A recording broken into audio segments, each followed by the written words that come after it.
Hello everyone. तो साथियों, यहाँ पर हम लोग बात करेंगे चैप्टर 4 का अध्याय 4 का हम लोग बात करेंगे। इसमें हम लोग देखेंगे कि पौधे का जैविक वर्गीकरण। पौधे के जैविक वर्गीकरण से आपके जितने भी इम्पोर्टेंट एमसीक्यू होते हैं उसको हम लोग कंप्लीट करेंगे। इसमें biological classification of the plants का जितना भी इम्पोर्टेंट एमसीक्यू होगा उसको कंप्लीट करेंगे। देखिए, पौधे का जैविक वर्गीकरण को लेकर एक नया ही चैप्टर, नया टॉपिक बनाया गया है ताकि पौध जितने भी हमारे इन्वायरमेंट वातावरण में पौधे हैं उन सभी को अच्छे से स्टडी किया जाए और उनको एक अलग ही ग्रुप में रखा जाए। ठीक है, तो चलिए हम लोग पहले क्वेश्चन को देख लेते हैं। अगर आप इस चैनल पर नए होंगे तो चैनल को सब्सक्राइब कर लीजिएगा। नेक्स्ट, यहाँ पर हम लोग पहले क्वेश्चन को देख लेते हैं। निम्नलिखित कथनों पर विचार कीजिए।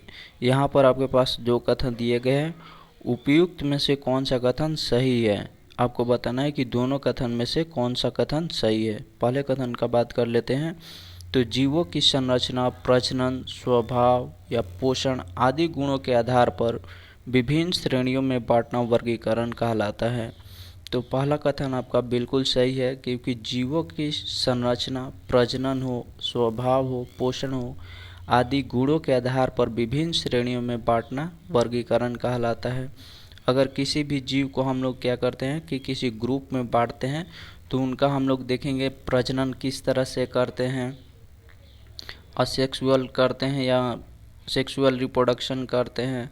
ठीक है, तो पोषण का बात कर लेते हैं, ऑटोट्रॉपिक होते हैं, हेटरोट्रॉपिक होते हैं, होलो जो होते हैं, तो किस तरह का न्यूट्रिशन करते हैं उनके आधार पर क्या करते हैं हम लोग जीवों का वर्गीकरण करते हैं। तो सही है, इनका वर्गीकरण पहला यहाँ पर आपका कथन सही है। अगले कथन का बात कर लेते हैं। वर्गीकरण के सिद्धांतों का अध्ययन वर्गीकी कहलाता है। तो सही है। क्लासिफिकेशन क्या होता है, क्लासिफिकेशन का अध्ययन क्या कहलाता है, तो टैक्सोनॉमी कहलाता है। तो दोनों कथन क्या है आपका बिल्कुल सही है। ऑप्शन सी आपका करेक्ट हो जाएगा। अगले क्वेश्चन को देख लेते हैं हम लोग। क्वेश्चन नंबर सेकंड देख लेते हैं। निम्नलिखित में किन्हें वर्गीकी के जनक कहा जाता है। तो वर्गीकी के फादर ऑफ टैक्सोनॉमी, किस क्लासिफिकेशन ऑफ किसे कहा जाता है, तो आपका करेक्ट आंसर हो जाएगा यहाँ पर कैरलस लिनियस। कैरलस लिनियस को फादर ऑफ टैक्सोनॉमी कहा जाता है, वर्गीकी के जनक कहा जाता है। तो ऑप्शन बी आपका करेक्ट हो जाएगा। अगले क्वेश्चन को देख लेते हैं। सिस्टेमा नेचुरे पुस्तक किसने लिखी है। सिस्टेमा एक पुस्तक है, ये प्लांट से रिलेटेड आपके एक किताब लिखा गया है। तो किसके द्वारा लिखा गया है, तो आपका करेक्ट आंसर हो जाएगा यहाँ पर कैरलोस लिनियस। ऑप्शन डी आपका करेक्ट हो जाएगा। कैरलोस लिनियस ने सिस्टेमा नेचुरे पुस्तक में 600 के आसपास यहाँ पर पौधे के बारे में अपना मत व्यक्त किया है। नेक्स्ट, अगले क्वेश्चन को देख लेते हैं। जीवों के वर्गीकरण की मूल इकाई अथवा सबसे छोटी इकाई अथवा आधारीय इकाई क्या है। जीवों के वर्गीकरण की मूल इकाई या अथवा सबसे छोटी इकाई अथवा आधारीय इकाई की बात करें तो आपका करेक्ट आंसर हो जाएगा यहाँ पर स्पीसीज। स्पीसीज है जो जीवों का मूल इकाई है, वो सब क्या है, स्पीसीज है। या सबसे छोटी इकाई की बात करें तो स्पीसीज है, आधारीय इकाई की बात करें तो स्पीसीज है। कुछ भी पूछ दे तो आपका सबसे छोटा में स्पीसीज ही आता है। नेक्स्ट, स्पीसीज यानी जाति है, स्पीसीज का बात करें तो आपका करेक्ट आंसर हो जाएगा यहाँ पर अंतर प्रजनन करने वाली जनसंख्या। अंतर प्रजनन करने वाली जनसंख्या हो जाएगा आपका ऑप्शन सी आपका करेक्ट हो जाएगा। ये फाइलम के नीचे वाले भी हो जाएंगे, क्योंकि जब कैरलस लिनियस आए थे तो उन्होंने 5 किंगडम दिया था। सॉरी, रॉबर्ट विटेकर ने यहाँ पर 5 किंगडम दिया था, मोनेरा, प्रोटिस्टा, फंगी, प्लांटी और एनिमेलिया। ठीक है, तो इसका स्पीसीज जाति का क्या हो जाएगा अंतर प्रजनन करने वाली जनसंख्या या फाइलम के साथ जा सकते हैं। फाइलम भी होता है, स्पीसी में सबसे पहले किंगडम होता है, उसके बाद फाइलम होता है, क्लास होता है, ऑर्डर होता है, फैमिली होते हैं, जीनस होता है, उसके बाद स्पीसीज होता है।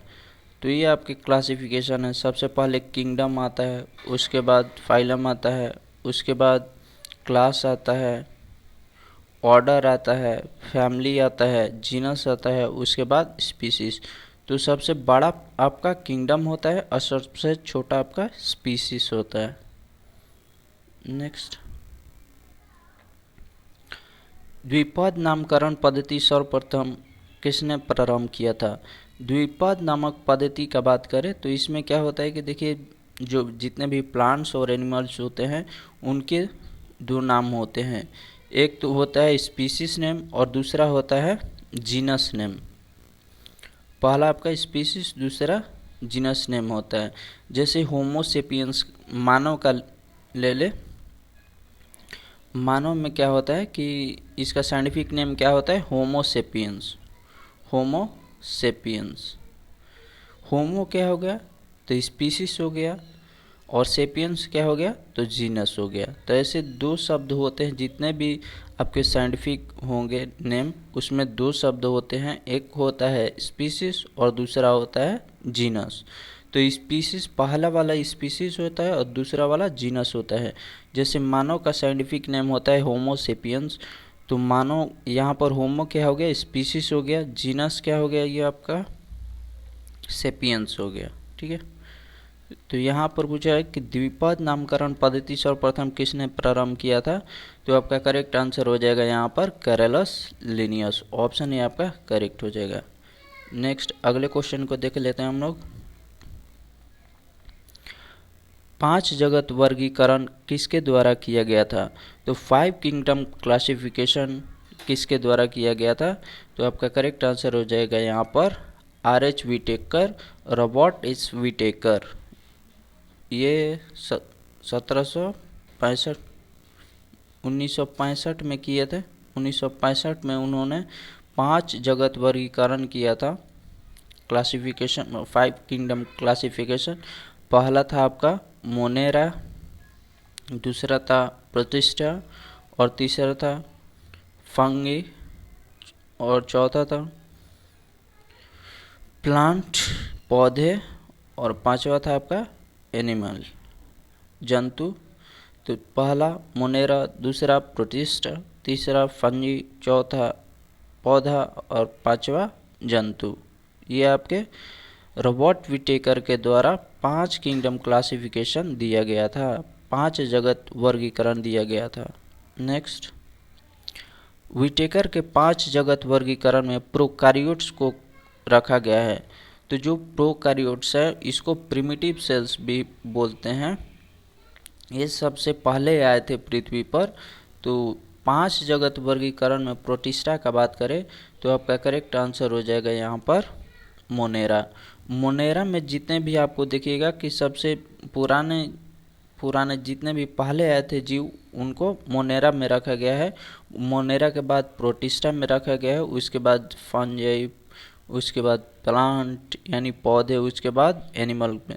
तो मोनेरा में क्या रखा है, जितने भी बैक्टीरिया हैं उन सभी को मोनेरा में रखा गया है। तो प्रोकारियोट्स को रखा गया है मोनेरा में। ऑप्शन बी आपका करेक्ट हो जाएगा। नेक्स्ट, द्विपद नाम पद्धति में 2 शब्द सूचित करते हैं। तो अभी आपको बताया था कि द्विपद नाम कैरलस लिनियस ने दिया था। यहाँ पर 2 पद होते हैं। होमो सेपियंस मानव का साइंटिफिक नेम है, मानव का साइंटिफिक नेम है होमो सेपियंस। और पहला होता है आपका स्पीसीज। होमो क्या हो गया स्पीसीज हो गया, और सेपियंस क्या हो गया आपका जीनस हो गया।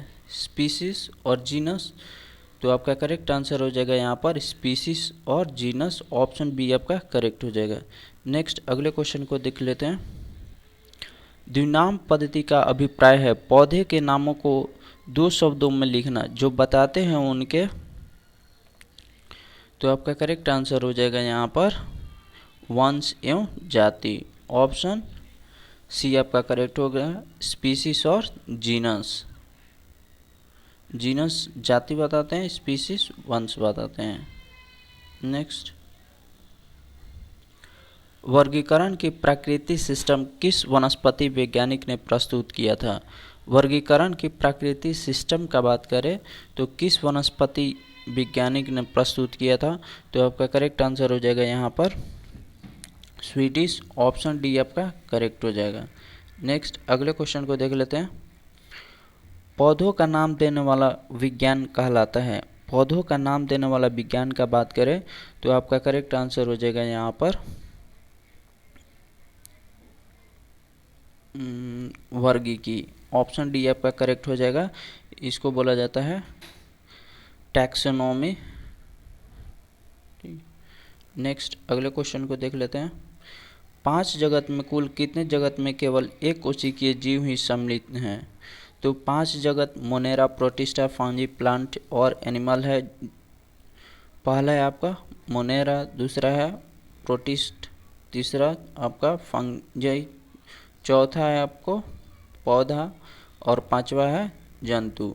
तो आपको बताना है कि एक कोशिकी यानी कि प्रिमिटिव सेल्स वाले कितने में पाए जाते हैं 5 में से? तो आपका करेक्ट आंसर हो जाएगा यहाँ पर 2। मोनेरा और प्रोटिस्टा में देखिएगा कि जितने भी एक कोशिकीय जीव हैं उनको इसमें रखा गया है। अब फंगी में मशरूम्स आ जाएंगे आपके, और पौधे में सभी पौधे आ जाएंगे, और जंतु में सभी जंतु। ठीक है, चलिए नेक्स्ट अगले क्वेश्चंस को देख लेते हैं। स्पीसीज प्लेटफॉर्म पुस्तक किसके द्वारा लिखी गई है? स्पीसीज प्लेटफॉर्म का बात करें तो आपका करेक्ट आंसर हो जाएगा यहाँ पर कैरोलस लिनियस। स्पीसीज प्लेटफॉर्म में भी यहाँ पर कैरोलस लिनियस ने 600 के आसपास जो पौधे हैं उनके बारे में जिक्र किया है। नेक्स्ट, मोनेरा जगत के जीवों में किस प्रकार का पोषण होता है? मोनेरा जगत में जीवों का पोषण का बात करें तो किस तरह का होता है? तो आपका करेक्ट आंसर हो जाएगा यहाँ पर स्वपोषी तथा विषमपोषी, ऑप्शन डी आपका करेक्ट हो जाएगा। मोनेरा आपको पता है कि ये क्या है कि प्रिमिटिव सेल्स में आते हैं, प्रिमिटिव सेल्स में आते हैं। तो इनका जो पोषण होता है वो किस तरह से होता है? तो स्वपोषी होता है तथा विषमपोषी होता है। नेक्स्ट, प्रोटिस्टा जगत के अंतर्गत आने वाले जीव होते हैं। जो प्रोटिस्टा ग्रुप है, जगत है, उसके अंतर्गत आने वाले जीव किस तरह के होते हैं? तो आपका करेक्ट आंसर हो जाएगा यहाँ पर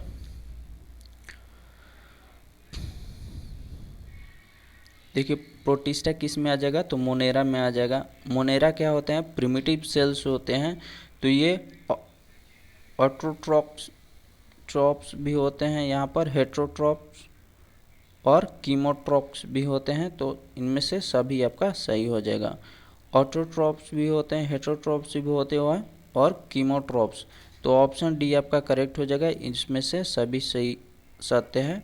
जो प्रोटिस्टा जगत के अंतर्गत आते हैं वो सभी करते हैं। यहाँ पर autotroph mode of nutrition, heterotroph और कीमोट्रॉप्स। नेक्स्ट, निम्नलिखित में सही क्रम को पहचानें।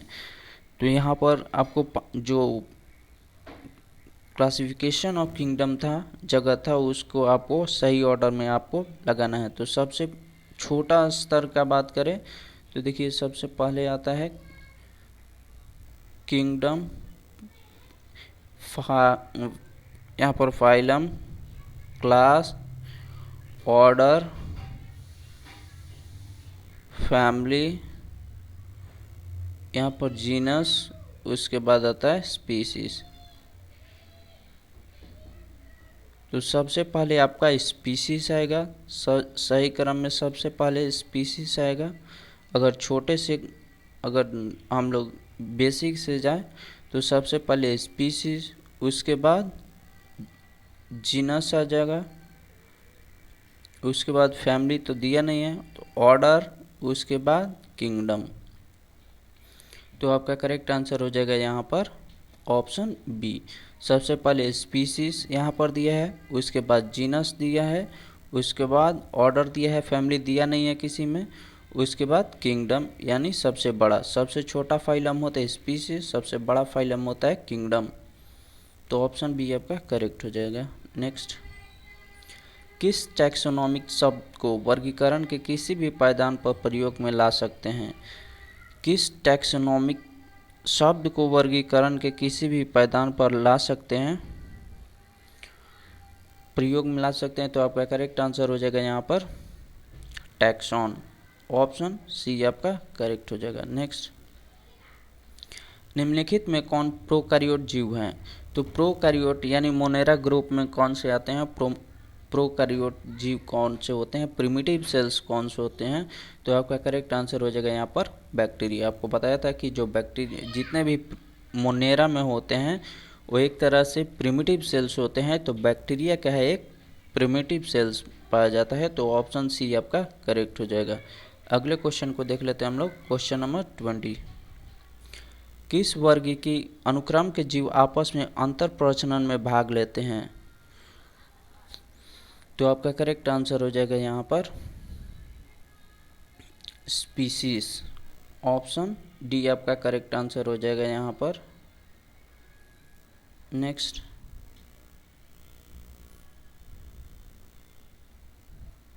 निम्नलिखित कथनों पर विचार कीजिए।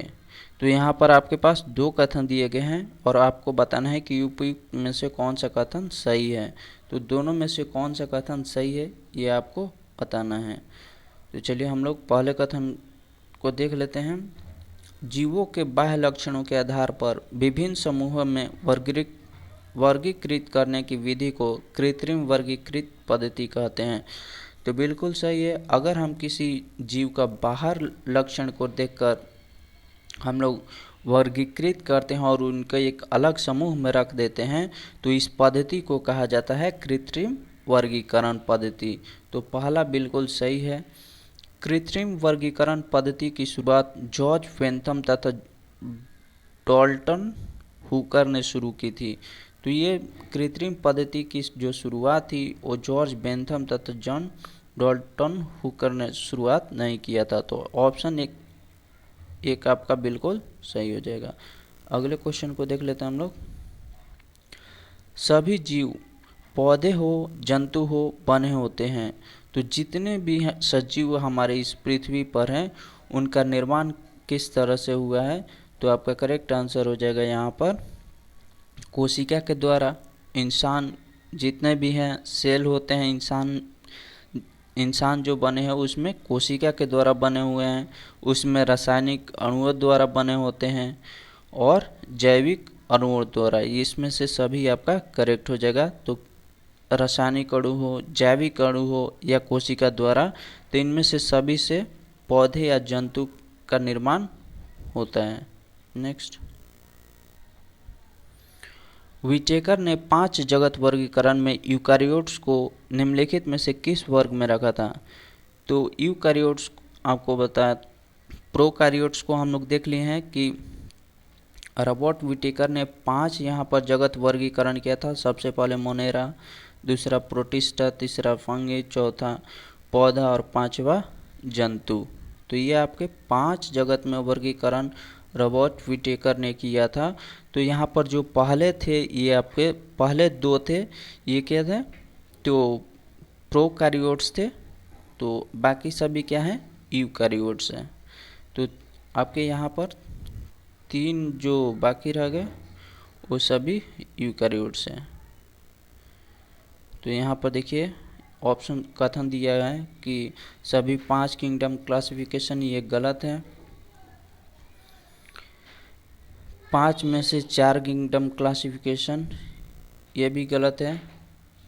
5 में से ये 3 किंगडम क्लासिफिकेशन आपका सही हो जाएगा, ये 2 नहीं होगा क्योंकि मोनेरा एक, आप 4 के साथ भी जा सकते हैं क्योंकि मोनेरा क्या है कि जो मोनेरा जगत है वो सिर्फ और सिर्फ प्रिमिटिव सेल्स में आता है। प्रोटिस्टा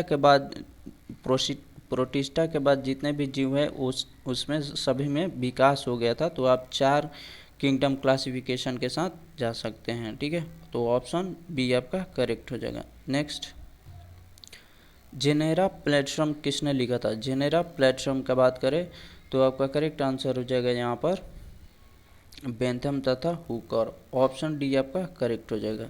नेक्स्ट, जीवों का वर्गीकरण जब क्रोमोसोम के आधार पर किया जाता है तो उसे क्या कहा जाता है? जब किसी भी जीव को वर्गीकरण करते हैं हम लोग क्रोमोसोम के आधार पर तो उसको क्या कहा जाता है? तो आपका करेक्ट आंसर हो जाएगा यहाँ पर साइटोटैक्सोनॉमी। साइटोटॉक्सिनॉमी कहा जाता है। अगर हम किसी भी जीव को क्रोमोसोम के आधार पर वर्गीकरण करते हैं, किसी में क्रोमोसोम 21 पेयर होता है, किसी में 22 पेयर होता है, किसी में 23 पेयर होता है, तो ऐसे में अगर हम लोग क्रोमोसोम के आधार पर जीवों को वर्गीकृत करते हैं तो उसको साइटोटॉक्सिनॉमी कहलाता है। क्रोमोसोम की संख्या जैसे मानव में क्या होता है कि 46 होता है, 23 पेयर होते हैं, ये क्रोमोसोम की संख्या। इसी तरह बंदर में भी यहाँ पर 44-45 के आसपास होते हैं। तो क्रोमोसोम के आधार पर अगर जीवों का वर्गीकरण करना है तो इसके लिए एक टर्म है साइटोटॉक्सोनॉमी। ऑप्शन बी आपका करेक्ट हो जाएगा। नेक्स्ट, समान गुण वाले कुत्तों को किस में शामिल किया जाता है? समान गुण वाले कुत्तों को किस में शामिल किया जाता है? तो आपका करेक्ट आंसर हो जाएगा यहाँ पर ऑर्डर में। अगर एक बहुत सारे कुत्ते हैं और उनका गुण क्या है कि समान है तो किस में शामिल किया जाएगा? ऑर्डर में शामिल किया जाएगा। ठीक है, चलिए अगले क्वेश्चन को देख लेते हैं। जीवों के वर्गीकरण की 3 जगत पद्धति किसने दी थी? यहाँ पर पहले 2 जगत वर्गीकरण है, उसके बाद 3 जगत है, उसके बाद 4 जगत है, उसके बाद 5 जगत है। तो कैरेलस लिनियस ने यहाँ पर 2 जगत वर्गीकरण दिया था, रॉबर्ट विटेकर ने यहाँ पर 5 जगत दिया था, और यहाँ पर पूछ रहा है कि 3 जगत पद्धति किसने दी थी? तो आपका करेक्ट आंसर हो जाएगा यहाँ पर अर्नेस्ट हैकल ने। ऑप्शन बी आपका हो जाएगा करेक्ट। अर्नेस्ट हैकल ने 3 जगत पद्धति की वर्गीकरण के लिए दिया था। नेक्स्ट अगले क्वेश्चन को देख लेते हैं। नाम पद्धति कोड के अनुसार जीवों के वैज्ञानिक नाम लिखने का कौन सा तरीका सही है? तो सबसे पहले आपको बताया था कि जो कैरेलस लिनियस ने दिया था द्विनाम पद्धति को, तो सबसे पहले स्पीसीज आता है, उसके बाद जीनस आता है।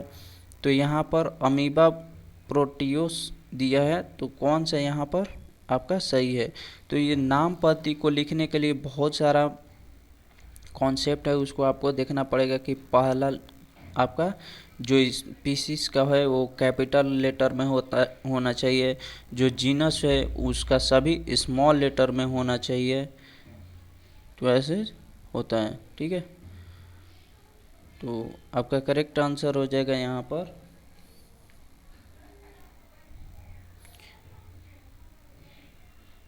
ये दोनों एक ही दे दिया है, इसको आप किसी एक में छोटा कर लीजिए, पी को छोटा कर लीजिए, ये पी छोटा स्मॉल लेटर हो जाएगा, ये जो सही है। तो ऑप्शन ए आपका करेक्ट हो जाएगा। स्मॉल लेटर में पी को लिख दीजिएगा, इसको गलत काट दिए सभी, ये है नहीं। ये पहला जो ये दिया है ये गलत है, ये जो स्पीसीज का पहला लेटर होता है वो कैपिटल लेटर होता है, ये भी गलत है, ये भी गलत है। तो इसको सिर्फ जो प्रोटियोस दिया है इसका पी स्मॉल लेटर कर लीजिएगा, बाकी ये सही है। ऑप्शन ए आपका करेक्ट हो जाएगा अगर हम लोग यहाँ पर पी को स्मॉल लेटर कर लेते हैं।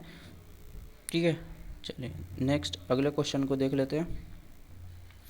निम्नलिखित में से किसने वर्गीकरण विज्ञान में भ्रूणकीय लक्षणों यानी एम्ब्रियोनिक कैरेक्टर का प्रयोग लोकप्रिय बनाया? तो एम्ब्रियोनिक कैरेक्टर के प्रयोग को लोकप्रिय किस वैज्ञानिक ने किया था? तो आपका करेक्ट आंसर हो जाएगा यहाँ पर पंचनन महेश्वरी। ऑप्शन ए आपका करेक्ट हो जाएगा। एम्ब्रियोनिक कैरेक्टर्स के प्रयोग को लोकप्रिय बनाने वाले वैज्ञानिक कौन थे? तो पंचनन महेश्वरी हो जाएगा। ऑप्शन ये आपका करेक्ट हो जाएगा। नेक्स्ट अगले क्वेश्चन को देख लेते हैं हम लोग। पुष्पी पादप को किस में रखा गया है? पुष्पी पादप को बात करें तो देखिए दो तरह का होता है। एक होता है आपका क्रिप्टोगेम्स होता है और दूसरा होता है फ्नेरोगेम्स। क्रिप्टोगेम्स जिसमें पुष्प नहीं आते हैं उसको क्रिप्टोगेम्स बोलते हैं, और जिसमें पुष्प आते हैं उसको बोलते हैं फ्नेरोगेम्स। तो आपका करेक्ट आंसर हो जाएगा यहाँ पर फ्नेरोगेम्स, और जिसमें पुष्प नहीं आते हैं उसको बोला जाता है क्रिप्टोगेम्स। आई होप आपको समझ में आ रही होगी चीज़। नेक्स्ट, अपुष्पी पादप को किस में रखा गया है? अपुष्पी पादप उसी को बोलते हैं जिसमें कि फूल नहीं आते हैं। तो आपको बताया कि फ्नेरोगेम्स में आपके फूल आते हैं, और जो क्रिप्टोगेम्स होते हैं उसमें फूल नहीं आते हैं, यानी ये अपुष्पी पादप होते हैं, और पुष्पी पादप होते हैं आपके फ्नेरोगेम्स। ठीक है। नेक्स्ट, क्रिप्टोगेम्स में सम्मिलित हैं। क्रिप्टोगेम्स में बात करें तो कौन कौन से सम्मिलित है? क्रिप्टोगेम्स में देखिए मोनेरा हो गया, थैलोफाइटा, ब्रायोफाइटा और टेरिडोफाइटा। ये जितने भी पौधे का वर्गीकरण जगत है, इसमें किसी में भी फूल नहीं खिलते हैं, जिस कारण इनमें फल भी नहीं लगता है। जिन पौधों में फूल लगता है उसमें फल लगता है। ठीक है।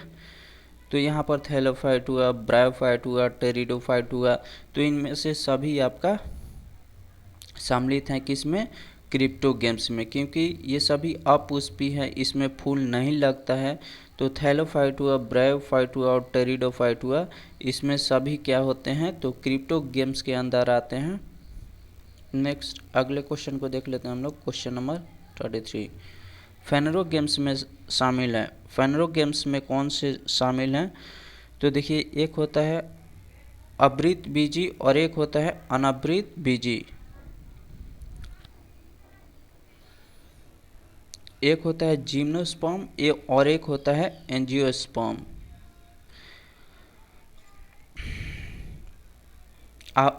आवृत बीजी का बात करें तो ये होता है जिम्नोस्पर्म, और अनावृत बीजी होता है एंजियोस्पर्म। तो आवृत बीजी यानी जिम्नोस्पर्म में देखिएगा कि क्या होता है कि इसमें सीड होता है, नेकेड होता है, नग्न होता है, और इसमें अनावृत बीज में क्या होता है कि सीड होता है, कवर्डेड होता है, वो किसी भी चीज़ से ढका हुआ रहता है। तो यहाँ पर आपका करेक्ट आंसर हो जाएगा 1 और 2 दोनों। फ्नेरोगेम्स में दोनों आते हैं, लेकिन इसमें सीड क्या होता है कि ये फ्नेरोगेम्स मतलब कि वैसे पौधे जिसमें फूल आता हो। अनावृत और आवृत बीजी और अनावृत बीजी ये दोनों फ्नेरोगेम्स के अंदर आते हैं, लेकिन इसमें जो बीज होता है वो क्या होता है कि नग्न होता है, इसको किसी भी चीज़ से ढका नहीं रहता है। जबकि इसमें अनावृत बीज में क्या होता है कि जो सीड होता है, जो बीज होता है, वो किसी भी चीज़ से ढका रहता है। जैसे आम को आप लोग देखे होंगे कि आम में एक रहता है अंदर में गुठली टाइप पर, ये क्या होता है कि ढके रहता है। ठीक है। तो ऑप्शन यहाँ पर सी आपका करेक्ट हो जाएगा। यहाँ पर ए और बी दोनों आपके आवृत बीजी और अनावृत बीजी ये दोनों फ्नेरोगेम्स में आते हैं। नेक्स्ट अगले क्वेश्चन को हम लोग देख लेते हैं। क्वेश्चन नंबर 33,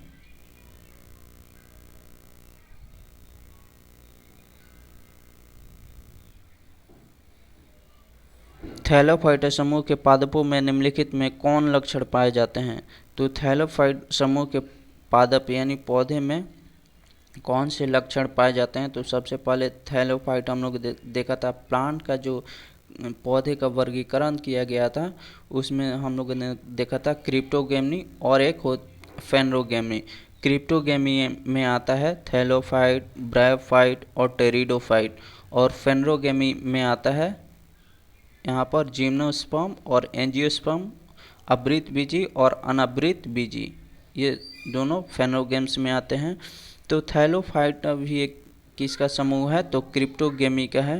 तो इसके लक्षण को हम लोग देख लेते हैं कि थैलोफाइटा पौधे जो होते हैं, प्लांट्स होते हैं, उनके कौन से यहाँ पर लक्षण पाए जाते हैं। ठीक है, तो चलिए हम लोग पहले कथन को देख लेते हैं। पादप शरीर वास्तविक जड़, तना तथा पत्ती में विभेद नहीं होता है। तो बिल्कुल सही होता है, क्योंकि ये प्रिमिटिव प्लांट्स होते हैं, इसमें जड़, तना और पत्ती जो रूट्स होते हैं, स्टेम्स होते हैं और लीव्स होते हैं, इसमें आप विभेद नहीं कर सकते हैं। तो पहला बिल्कुल सही है। इसका शरीर शुकाय सदृश यानी थैलस कहलाता है। तो दूसरा भी कथन बिल्कुल सही है। जो थैलाफाइटा के जो प्लांट्स होते हैं उसके क्या होते हैं कि थैलस कहलाते हैं। अधिकांश पादप या तो जलीय हैं या नम स्थानों पर उगते हैं। तो ये भी सही है। अधिकांश जो पादप होते हैं वो जलीय होते हैं या नम स्थानों, जहाँ पर कि पानी उनको बराबर मिलते रहे, वहाँ पर थैलोफाइटा समूह के पौधे आपको देखने को मिलेंगे। तो ऑप्शन डी आपका करेक्ट हो जाएगा। सभी जितने भी आपके कथन दिए गए हैं सभी कथन सत्य हैं। नेक्स्ट अगले क्वेश्चन को देख लेते हैं। थैलोफाइटा समूह के पौधे अनुकूल परिस्थिति में किस प्रकार से प्रजनन करते हैं। जो थैलोफाइटा समूह के पौधे हैं वो अनुकूल परिस्थिति में किस प्रकार से प्रजनन करते हैं। तो थैलोफाइटा पौधे किस तरह से प्रजनन करते हैं। तो आपका करेक्ट आंसर हो जाएगा यहाँ पर बीजाणु जनन। ऑप्शन बी आपका करेक्ट हो जाएगा। यहाँ पर बीजाणु जनन जो प्रोसेस है उसके थ्रू थैलोफाइटा समूह के जितने भी पौधे हैं वो प्रजनन करते हैं। अगले क्वेश्चन को देख लेते हैं। निम्नलिखित में कौन सा एक थैलोफाइटा समूह का पौधा है।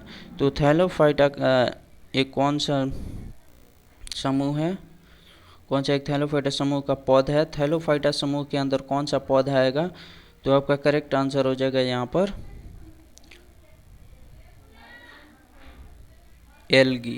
एल्गी आ जाएगा। ठीक है, एल्गी आ जाएगा आपका थैलोफाइटा समूह के अंदर। एल्गी क्या करता है कि जैसे ऑटोट्रॉपिक मोड ऑफ न्यूट्रिशन करता है। तो इसमें भी बहुत तरह के एल्गी होते हैं। ग्रीन एल्गी होता है, ब्राउन एल्गी होता है, रेड एल्गी होता है। ऐसे एल्गी के बहुत सारे वैरायटी होते हैं। नेक्स्ट अगले क्वेश्चन को हम लोग देख लेते हैं। Question number 37। शैवालों के अध्ययन को क्या कहते हैं।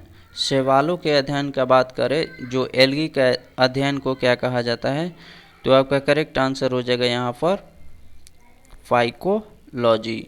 एल्गी के अध्ययन को फाइकोलॉजी कहा जाता है, शैवाल के अध्ययन को फाइकोलॉजी कहा जाता है। और वही कवक का बात कर ले, फंगी का बात कर ले, तो उसका अध्ययन क्या कहलाता है। तो माइकोलॉजी कहलाता है।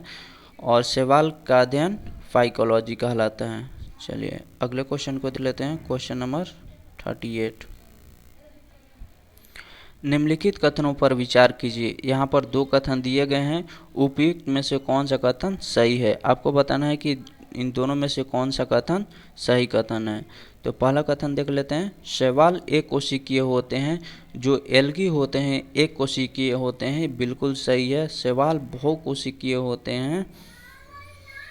तो बिल्कुल सही है। शैवाल जो है बहुकोशिकीय भी होते हैं, एक कोशिकीय भी होते हैं। तो इसको आपको बताया था कि जो शैवाल ये बहुत तरह के होते हैं। तो ये दोनों आपका करेक्ट हो जाएगा। नेक्स्ट अगले क्वेश्चन को देख लेते हैं हम लोग। निम्नलिखित में कौन सा एक शैवालों के विशिष्ट लक्षण नहीं है। तो शैवाल यानी एल्गी का बात करें तो कौन सा एक विशिष्ट लक्षण नहीं है। एल्गी के बारे में कौन सा कथन गलत है। तो यहाँ पर इसका शरीर थैलस के समान होता है। तो बिल्कुल सही है। जो एल्गी है वो आपके इसका शरीर थैलस के समान होता है। इसमें क्लोरोफिल पाया जाता है। तो बिल्कुल इसमें जो ग्रीन एल्गी होता है, आपका ग्रीन एल्गी, उसमें क्लोरोफिल पाया जाता है। जो ग्रीन शैवाल होते हैं उसमें आपका क्लोरोफिल पाया जाता है। तो शैवाल बहुत तरह के होते हैं, ग्रीन हरा होते हैं, ब्राउन होते हैं और आपके रेड होते हैं। तो ऐसे शैवाल के टाइप्स वैरायटी हैं, उनका बहुत ज़्यादा विविधता है इसमें पाया जाता है। तो ये भी सही है, क्लोरोफिल इसमें पाया जाता है। अधिकांश शैवाल जलीय होते हैं। तो ये भी सही है कि जितने भी शैवाल होते हैं अधिकांश वो सभी जलीय होते हैं, सभी आपको जल में देखने को मिलेंगे।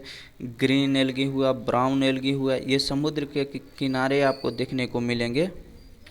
तो इसमें से ऑप्शन डी आपका गलत है। शैवाल के थैलस सदृश शरीर वास्तविक ऊतक से बने होते हैं, वास्तविक ऊतक से नहीं बने होते हैं, इसमें ऊतक नहीं होता है। ठीक है, चलिए अगले क्वेश्चन को हम लोग देख लेते हैं। नेक्स्ट, निम्नलिखित में कौन सा एक विकल्प सही सुमेलित है? तो देखिए यहाँ पर दिया है आपका टाइप दे दिया है कि जो आपको बता रहा था कि ग्रीन एल्गी यानी हरा शैवाल, भूरा शैवाल, लाल शैवाल, तो यहाँ पर आपको दे दिया है कि हरा शैवाल को क्लोरोफाइसी, भूरा शैवाल को फियोफाइसी और लाल शैवाल को रोडोफाइसी। तो तीनों कथन क्या है, बिल्कुल सही सुमेलित हैं। तो आपका तीनों सही सुमेलित है, तो ऑप्शन डी आपका करेक्ट हो जाएगा। ठीक है, इनका साइंटिफिक नेम है। नेक्स्ट, अगले क्वेश्चन को देख लेते हैं।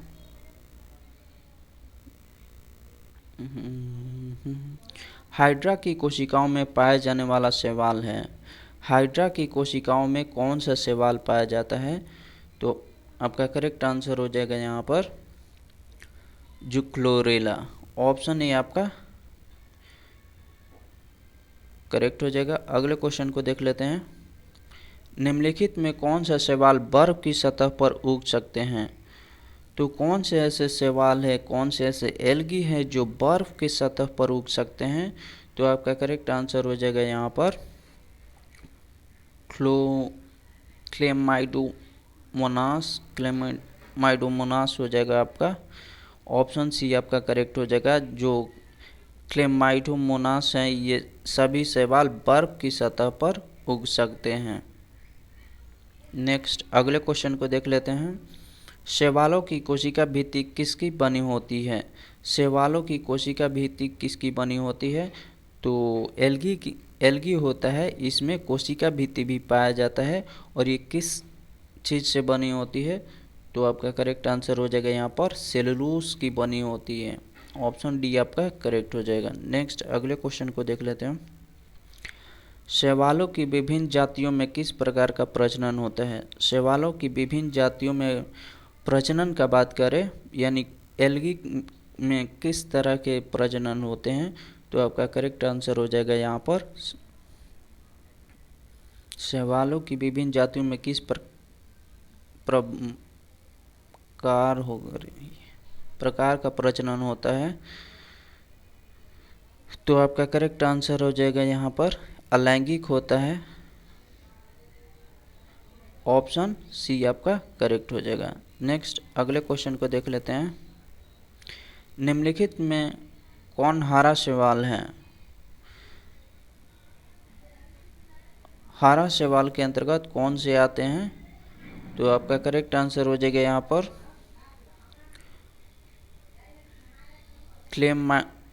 क्लेमाइडोमोनास, वॉलवॉक्स और इलोथ्रिक्स।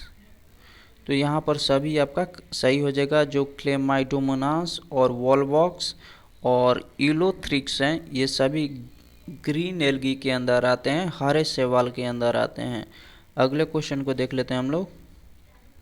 निम्नलिखित में कौन सा एक हरा शैवाल नहीं है? तो कौन सा इसमें से एक ग्रीन एल्गी नहीं है? यहाँ पर आपके पास 4 ऑप्शंस दिए गए हैं। तो क्लोरेला है, बिल्कुल ये ग्रीन एल्गी के अंदर आता है। स्पाइरोगेरा, ये भी ग्रीन एल्गी के अंदर आता है। जो स्पाइरोगेरा होता है, ये ग्रीन एल्गी के अंदर आता है। और आपका हो जाएगा कारा भी आपका ग्रीन एल्गी यानी हरा शैवाल के अंतर्गत आता है। लेमिनेरिया आपका नहीं होगा, ग्रीन एल्गी के अंदर नहीं आता है ये आपका। ठीक है, तो ऑप्शन सी आपका करेक्ट हो जाएगा। लेमिनेरिया हरा शैवाल यानी ग्रीन एल्गी के अंदर नहीं आता है। नेक्स्ट, अंतरिक्ष कार्यक्रमों में ऑक्सीजन की आपूर्ति को नियंत्रित करने के लिए प्रयुक्त की जाने वाली एक कोशिकीय शैवाल का नाम क्या है? तो जितने भी हमारे साइंटिस्ट है वो सभी अंतरिक्ष में जब जाते हैं तो कौन सा एक ऐसा पौधा है जो उनको एक कोशिकीय है और ऑक्सीजन आपूर्ति करने में मदद करता है। तो एक पौधा लेकर जाते हैं, उस पौधे का आपको नाम बताना है। तो आपका करेक्ट आंसर हो जाएगा यहाँ पर यूलोथ्रिक्स। ऑप्शन ए आपका करेक्ट हो जाएगा। ठीक है, चलिए अगले क्वेश्चन को देख लेते हैं। क्वेश्चन नंबर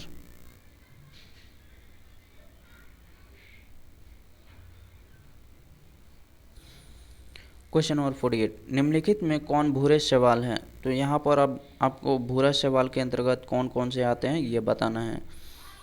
तो आपका करेक्ट आंसर हो जाएगा यहाँ पर सरगसम। सरगसम आपका भूरे शैवाल के अंदर आता है। लेमिनेरिया आपका भूरा शैवाल के अंदर आता है। हमने देखा था उसमें ग्रीन एल्गी वाले में दे दिया था इसको लेमिनेरिया को, लेकिन ये भूरे शैवाल के अंतर्गत आता है। फ्यूकस ये भी आपका भूरे शैवाल के अंदर आता है। तो सभी आपका करेक्ट हो जाएगा। ऑप्शन डी आपका करेक्ट हो जाएगा। सभी इसमें भूरे शैवाल के अंतर्गत आते हैं। नेक्स्ट, सरगैसो समुद्र का नाम पड़ा। सरगैसो जो समुद्र है उसका नाम किस पौधे के आधार पर पड़ा था? तो आपका करेक्ट आंसर हो जाएगा यहाँ पर शैवालों के कारण, यानी एल्गी के कारण सरगैसो आपको समुद्र का नाम पड़ा था। नेक्स्ट अगले क्वेश्चन को देख लेते हैं हम लोग।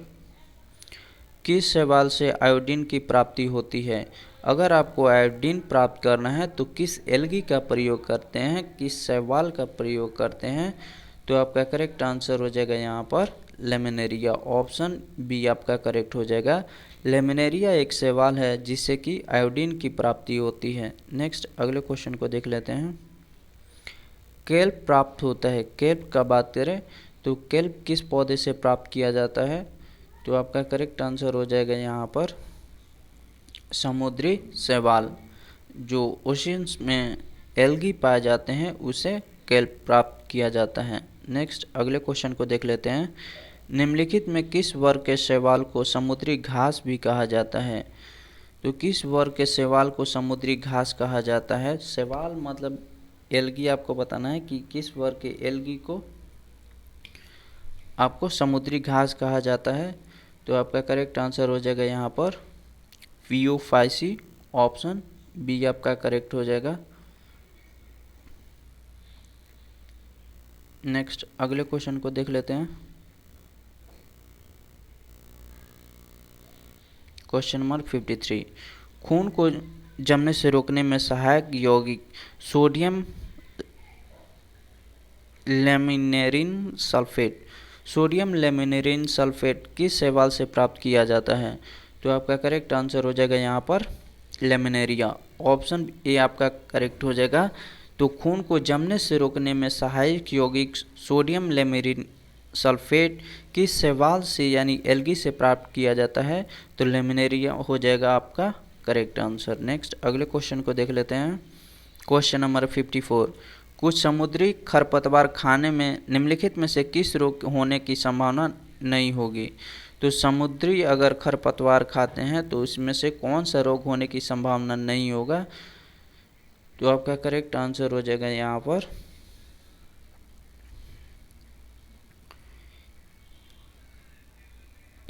पर हो जाएगा आपका घेंगा, गलकैंड। ऑप्शन बी आपका करेक्ट हो जाएगा। ठीक है,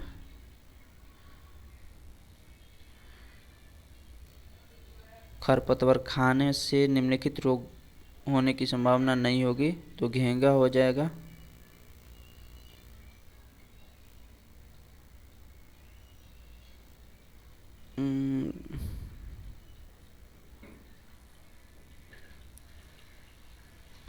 सॉरी, घेंगा नहीं होगा, ये स्कर्वी होगा। ठीक है, क्योंकि समुद्री शैवाल से आपको आयोडीन की प्राप्ति होता है और आयोडीन से घेंगा नहीं होगा। ऑप्शन सी यहाँ पर डी होगा स्कर्वी। नेक्स्ट अगले क्वेश्चन को देख लेते हैं। लाल सागर का लाल रंग किसकी उपस्थिति के कारण होता है? तो लाल सागर का लाल रंग का बात करें तो आपका करेक्ट आंसर हो जाएगा यहाँ पर शैवाल, यानी एल्गी होता है, रोडोफाइसी होता है। रोडोफाइसी के कारण ही ये जो शैवाल होते हैं उसके कारण आपका जो लाल सागर है उसका रंग लाल दिखाई देता है। तो आपका करेक्ट आंसर हो जाएगा यहाँ पर शैवाल। नेक्स्ट, निम्नलिखित में कौन सा लाल शैवाल है?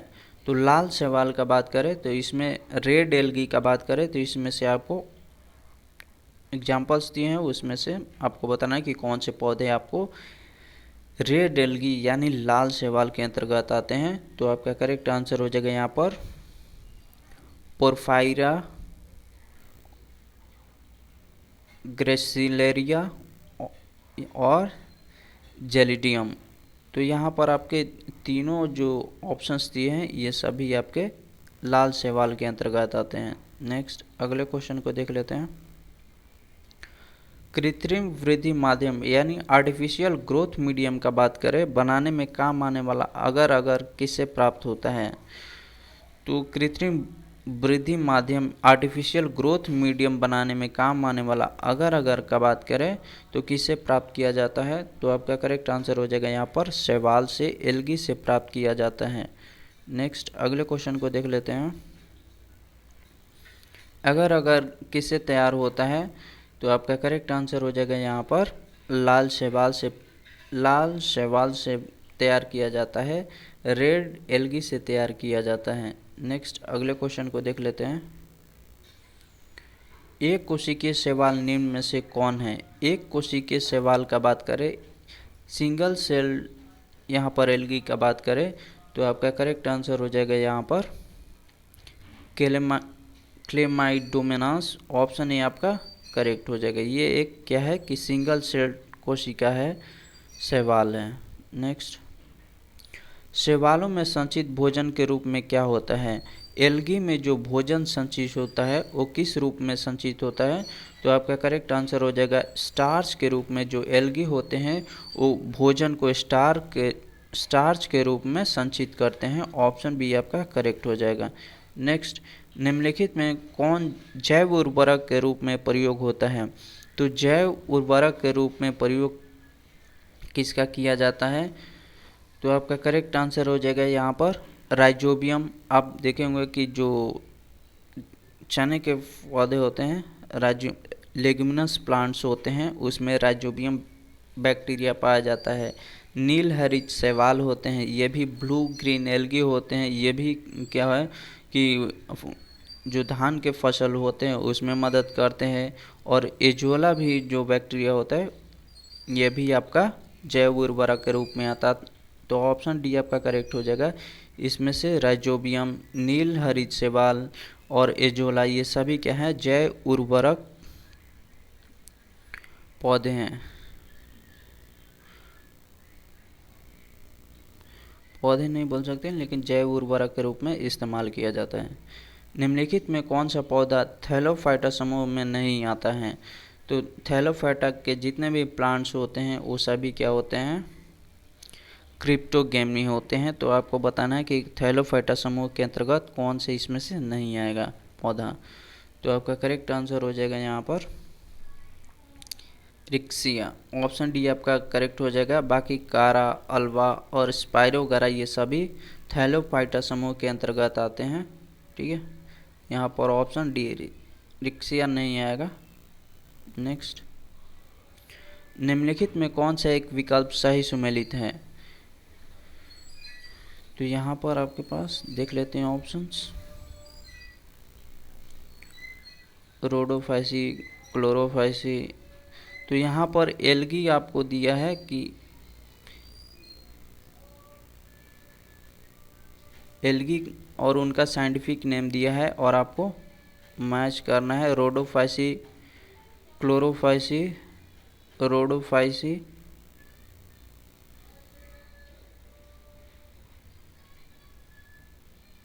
चलिए हम लोग मैच कर लेते हैं।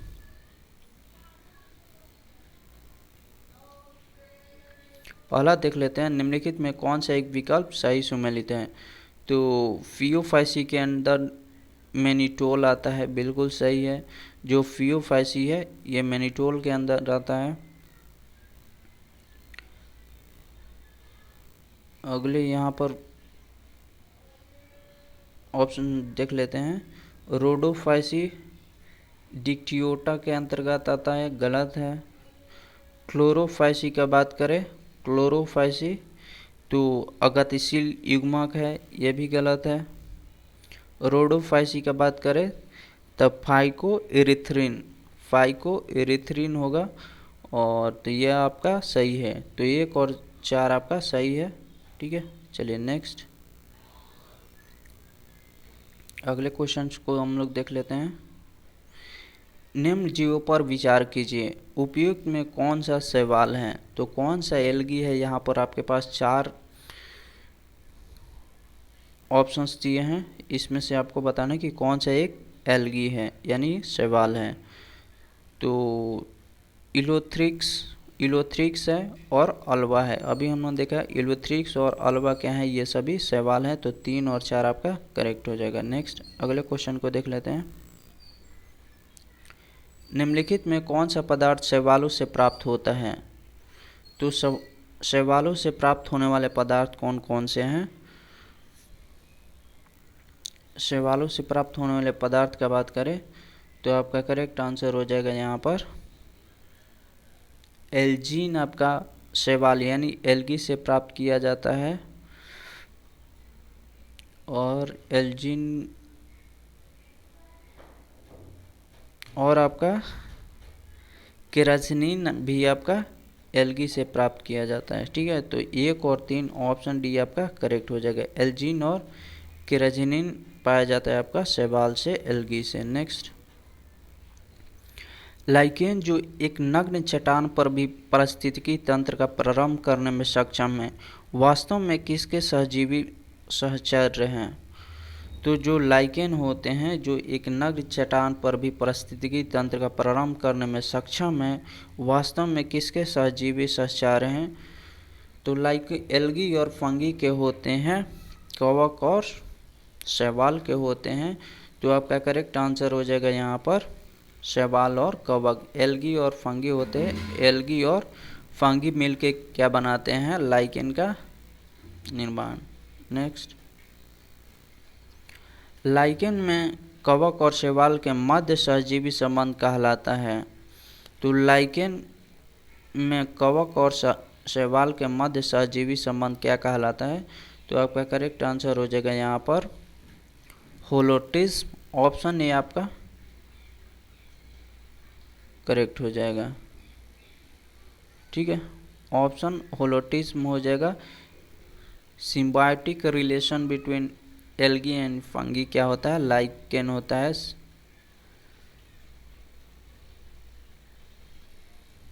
तो ऑप्शन ए आपका करेक्ट हो जाएगा। नेक्स्ट अगले क्वेश्चन को देख लेते हैं। निम्नलिखित में कौन प्रदूषक संकेतक पौधा है। तो कौन सा एक पौधा है जो प्रदूषण के लिए को दर्शाता है। तो आपका करेक्ट आंसर हो जाएगा यहाँ पर लाइकेन है।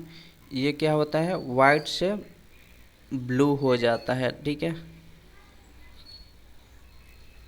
वायु प्रदूषण का संकेतक है ये जो लाइकेन है। वायु प्रदूषण आपको ऑप्शन में देगा जल, मिट्टी, हवा, तो वायु वही, ठीक है। निम्नलिखित में क्या SO2 प्रदूषण के सर्वोच्च सूचक हैं। तो निम्नलिखित में क्या SO2 प्रदूषण के सर्वोत्तम सूचक है। तो आपका करेक्ट आंसर हो जाएगा यहाँ पर लाइकेन हो जाएगा। SO2 का ये इसका कलर जो रंग होता है वो बदल जाता है, ठीक है। नेक्स्ट पेड़ों की छाल पर उगने वाले लाइकेन को क्या कहा जाता है। तो जो पेड़ होता है उसके छाल पर उगने वाले लाइकेन को क्या कहा जाता है। तो आपका करेक्ट आंसर हो जाएगा यहाँ पर कार्टिकल्स कहा जाता है, कार्टिकल्स कहा जाता है। ऑप्शन ए आपका करेक्ट हो जाएगा। जो पौधे होते हैं अगर उनके छाल पर लाइकेन सूख जाता है तो उसको कहा जाता है कार्टिकल्स। नेक्स्ट अगले क्वेश्चन को देख लेते हैं हम लोग। चट्टानी स्तर पर लाइकेन विकास को क्या कहते हैं। चट्टानी स्तर पर लाइकेन का अगर विकास होता है तो उसको क्या कहा जाता है? तो आपका करेक्ट आंसर हो जाएगा यहाँ पर सैक्सीकोल्स। सैक्सीकोल्स कहा जाता है। अगर चट्टान पर क्या होता है, लाइकेन का विकास होता है तो उसको सैक्सीकोल्स कहा जाता है। ऑप्शन बी आपका करेक्ट हो जाएगा। नेक्स्ट, लिटमस किससे निकाला जाता है? लिटमस का बात करें तो आपका करेक्ट आंसर हो जाएगा यहाँ पर लाइकेन से प्राप्त किया जाता है litmus paper. Litmus acid base को ये इंडिकेटर के रूप में इस्तेमाल किया जाता है, तो लिटमस की प्राप्ति के लिए लाइकेन का प्रयोग किया जाता है। नेक्स्ट, जापान के लोग किस लाइकेन को सब्जी के रूप में खाते हैं? तो जापान के जितने भी लाइकेन्स होते हैं ये समुद्र के किनारे ही मेनली पाए जाते हैं। तो किस तरह के आपके ये सब्जी के रूप में इस्तेमाल करते हैं, किस सवाल लाइकेन को? तो आपका करेक्ट आंसर हो जाएगा यहाँ पर इंडोकार्पन। ऑप्शन सी आपका करेक्ट हो जाएगा। नेक्स्ट, मिर्गी यानी एपिलेप्सी की औषधि किस लाइकेन से प्राप्त किया जाता है? तो आपका करेक्ट आंसर हो जाएगा यहाँ पर परमिलिया से प्राप्त किया जाता है। ऑप्शन डी आपका करेक्ट हो जाएगा। अगर मिर्गी आती है तो औषधि के रूप में लाइकेन का प्रयोग किया जाता है जो कि परमिलिया से प्राप्त किया जाता है। नेक्स्ट, पादप जगत में मुख्यतः कौन एक जलीय है? तो पादप जगत में मुख्यतः कौन एक जलीय पौधा है? तो आपका करेक्ट आंसर हो जाएगा यहाँ पर शैवाल। ऑप्शन बी आपका करेक्ट आंसर हो जाएगा। नेक्स्ट, निम्नलिखित में से पौधे के किस हिस्से में विभेदित कार्य नहीं होता है? तो पौधे का ऐसा कौन सा भाग होता है जिसमें विभेदित कार्य नहीं होता है? तो आपका करेक्ट आंसर हो जाएगा यहाँ पर थैलोफाइटा, ब्रायोफाइटा, टेरिडोफाइटा। थैलोफाइटा सबसे प्रिमिटिव इसमें कोशिका पाए जाते हैं, उसके बाद ब्रायोफाइटा, उसके बाद टेरिडोफाइटा। हालांकि टेरिडोफाइटा में रूट और स्टेम सभी आ गए होते हैं लेकिन पूरी तरह से विकसित नहीं होते हैं। थैलोफाइटा में बिल्कुल ये प्रिमिटिव है, इसमें किसी भी प्रकार का विभेदित नहीं होता है, रूट स्टेम अलग अलग नहीं होते हैं। ठीक है। नेक्स्ट, फ्यूकोजेंथिन किस शैवाल में पाया जाता है? तो फ्यूकोजेंथिन का बात करें तो आपका करेक्ट आंसर हो जाएगा यहाँ पर भूरा शैवाल, यानी ब्राउन एल्गी होते हैं उसमें आपको फ्यूकोजेंथिन देखने को मिलेगा। नेक्स्ट, अगले क्वेश्चन को देख लेते हैं। ब्रायोफाइटा में क्या विशेषता पाई जाती है? ब्रायोफाइटा का बात करें तो थैलोफाइटा के बाद ब्रायोफाइटा आता है। इसमें हम लोग सभी कथन को देख लेते हैं। चलिए पहले कथन को देख लेते हैं। उनमें संवाहक ऊतक नहीं पाए जाते हैं। तो पहला क्या है कि संवाहक बिल्कुल नहीं पाए जाते हैं, तो ये सही हो जाएगा। ठीक है, तो यहाँ पर आपको ब्रायोफाइटा की विशेषता बताना है। तो इसमें संवाहक ऊतक, इसमें टिश्यू नहीं पाए जाते हैं, सही है। इनमें जड़ नहीं होता है, ये भी सही है। उसमें बीज नहीं पाए जाते हैं, ये भी सही, यानी इनमें से सभी सत्य हो जाएगा। देखिए थैलोफाइटा हुआ, ब्रायोफाइटा हुआ और टेरिडोफाइटा हुए, ये सभी क्रिप्टोगेमी के अंतर्गत आते हैं। और थैलोफाइटा, ब्रायोफाइटा और टेरिडोफाइटा, थैलोफाइटा में भी रूट स्टेम अलग अलग नहीं होता है, जो जड़ होता है, तना होता है और पत्तियां होती हैं, ये अलग अलग नहीं होता है, जो जड़, तना, पत्तियां होती हैं। टेरिडोफाइटा में हालांकि जड़, पत्ती, ये तना, ये सभी अलग अलग विभेदित हो जाते हैं। तो क्रिप्टोगेमी में सबसे ज़्यादा विकसित अगर पौधे का बात करें तो ये टेरिडोफाइटा होता है क्रिप्टोगेमी में। ठीक है, नेक्स्ट अगले क्वेश्चन को देख लेते हैं। ब्रायोफाइट्स में सम्मिलित है। तो थैलोफाइटा के पास जाता है ब्रायोफाइट्स के आपको एग्जाम्पल्स याद कर लेने हैं। तो इसमें से कौन कौन से सम्मिलित हैं ब्रायोफाइट्स के अंदर? तो आपका करेक्ट आंसर हो जाएगा यहाँ पर मॉस एंड लिवरवर्ट्स। ऑप्शन सी आपका करेक्ट हो जाएगा। लिवरवर्ट्स और मॉस ब्रायोफाइटा के अंदर आते हैं।